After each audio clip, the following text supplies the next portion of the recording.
প্রতিদিনের মতো এশার নামাজ পড়ে নিজের বাসায় বিশ্রাম নিচ্ছিলেন ইসলামী আন্দোলনের নেতা মাওলানা আমিনুল ইসলাম হক। স্ত্রী সন্তানেরা বাসায় না থাকায় সে রাতে একাই বাসায় ছিলেন তিনি। কিন্তু সেই রাতই যেন কাল হয়ে দাঁড়িয়েছে তার জীবনে।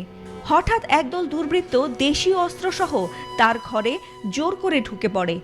তারপর যা ঘটেছে তার রীতিমতো হৃদয় বিদারক।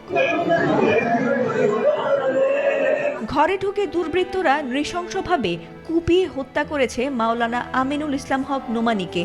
শনিবার রাত 9:30টার দিকে সদর উপজেলার চন্নআবাদ এলাকায় এ মর্মান্তিক হত্যাকাণ্ডের ঘটনা ঘটে।